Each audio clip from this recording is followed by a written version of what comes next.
El abuelo Erickson descubriendo su teoría.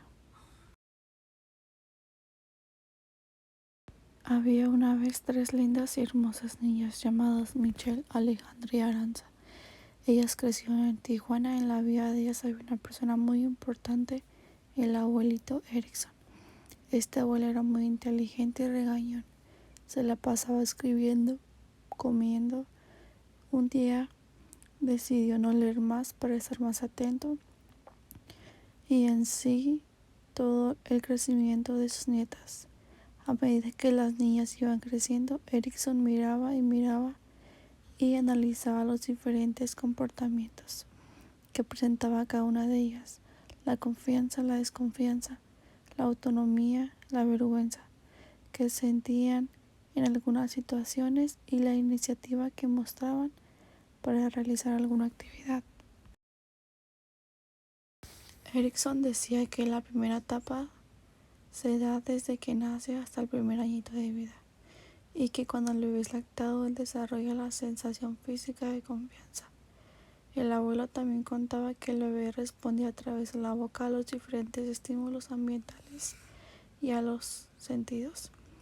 Por esto él describía que su nieta Michelle era muy sensible y vulnerable. En esta etapa Mitch, como él le decía de cariño, desarrolló el vínculo que fue la base para las relaciones que tuvo con sus padres y sus hermanas, llamada confianza básica versus desconfianza.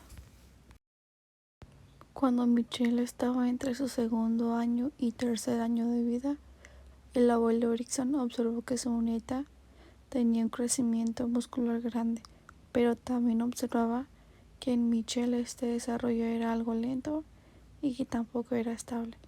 Por eso Michelle pasaba por momentos de vergüenza, autonomía versus vergüenza y duda. Aparece la nieta intermedia de Erickson, llamada Ale. Cuando su edad oscilaba entre los 3 y 5 años, Ale pasaba por la etapa de la iniciativa, tal como la denominó su abuelo. Se daba en la edad del juego. Ale ya había desarrollado su imaginación y era la más enérgica, expresiva y habladora. Era imposible callarla.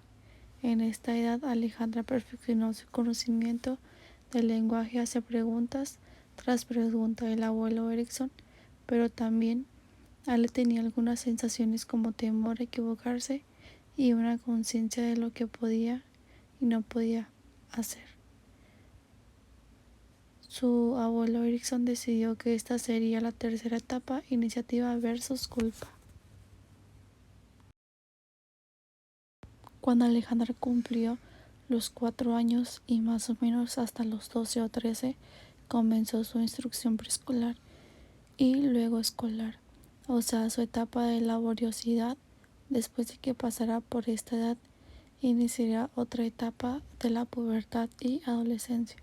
Alejandra necesitaría autorrealizarse y desarrollarse, cuando su capacidad de forma, mostrando a los demás acciones significativas para ser reconocida y llamar la atención, porque de lo contrario desarrollaría sentimientos de inferioridad, denominada así por su abuelo Erickson, laboriosidad versus inferioridad.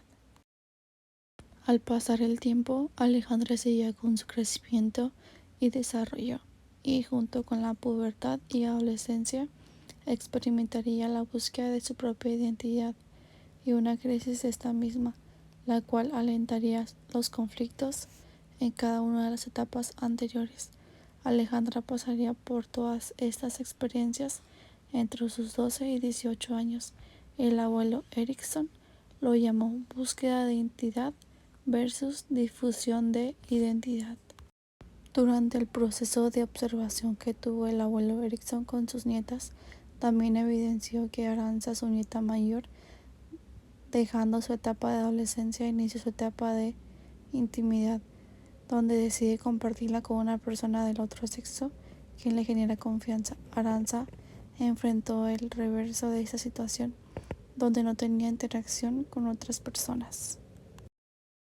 Entre los 30 y 60 años de edad aproximadamente, Aranza se enfrenta al papel de madre, donde se dedicó al cuidado y educación de sus propios hijos y nietos. Cuando Aranza cumplió los 60 años de edad y aproximadamente hasta su muerte, Aranza pierde todo el sentido a la vida, ya que manifestaba desespero por las enfermedades, por las preocupaciones y por la muerte. El abuelo Erickson, durante todo este periodo de vida de sus nietas, pudo evidenciar todos esos grandiosos cambios y comportamientos de sus adoradas nietas. Se sentía muy orgulloso, ya que con esta observación pudo desarrollar su teoría y ponerla en práctica. Además publicó un libro, el cual se convirtió en el más leído y vendido en todo el mundo. Michelle, Alejandra y Aranza aprovecharon este gran descubrimiento de su abuelo para seguir ampliando sus conocimientos. Fin.